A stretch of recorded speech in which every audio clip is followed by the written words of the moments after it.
Indonesia adalah negara yang memiliki lebih dari 17.000 pulau, sehingga setiap daerah memiliki kebudayaannya sendiri.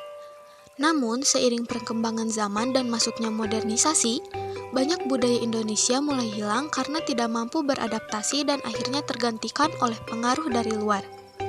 Di sisi lain, beberapa daerah masih mempertahankan warisan budaya mereka, walaupun banyak masyarakat yang meninggalkan adat istiadat daerahnya karena dirasa sudah tidak relevan dengan perkembangan zaman. Salah satunya adat Sunda Wiwitan, yang masih melekat pada masyarakat kampung adat Kampung Pasir di Samarang, Kabupaten Garut, Jawa Barat, yang tetap mengikuti perkembangan zaman. Kampung adat Sunda Wiwitan Kampung Pasir secara geografis terletak pada koordinat 7 derajat 13 menit 19 detik selatan, 107 derajat 55 menit 41 detik timur. Dilansir dari Badan Pusat Statistik Kabupaten Garut, Kecamatan Samarang berada pada ketinggian 590 mdpl dengan jenis tanah berupa latosol. Latosol merupakan tanah tropis yang banyak dijumpai di wilayah beriklim lembab, seperti daerah pegunungan dan dataran tinggi di Indonesia. Tanah ini terbentuk dari pelapukan batuan vulkanik di bawah curah hujan tinggi dan suhu panas yang konstan. Warna tanahnya merah hingga kuning merah karena dominasi oksida besi dan aluminium.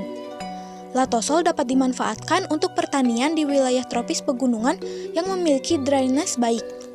Sunda Wiwitan merupakan sebuah aliran kepercayaan asli masyarakat Sunda yang telah ada sejak zaman dahulu, bahkan sebelum masuknya agama-agama besar seperti Islam, Kristen, dan Hindu-Buddha.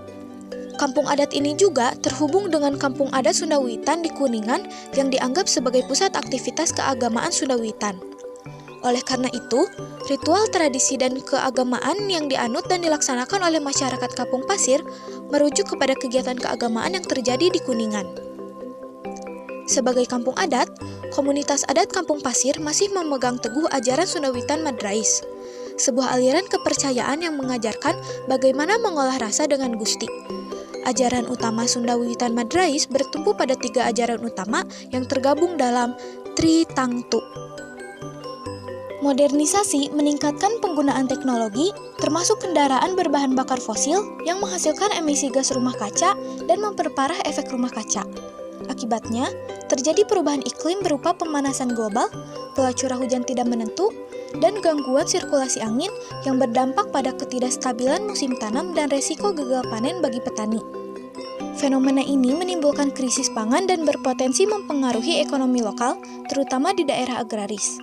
Sementara itu, masyarakat adat telah berjuang melawan perubahan iklim dan lingkungan selama periode yang panjang, dan pengetahuan lokal dapat diadaptasi secara dinamis terhadap lingkungan.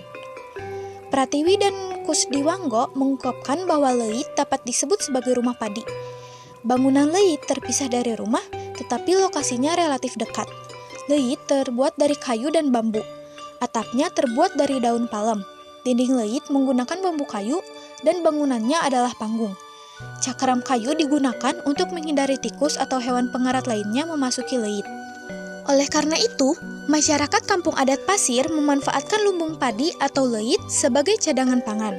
Penyimpanan padi gabah atau beras ini memungkinkan mereka menghadapi musim paceklik atau gagal panen, menunjukkan bahwa kearifan lokal tetap relevan sebagai strategi adaptasi terhadap perubahan iklim. Secara geografi, hal ini mencerminkan interaksi manusia lingkungan dan adaptasi masyarakat terhadap kondisi alam yang berubah sesuai prinsip geografi lingkungan. Tradisi Satu Suro Saka merupakan tradisi setiap tahun Kampung Adat Kampung Pasir.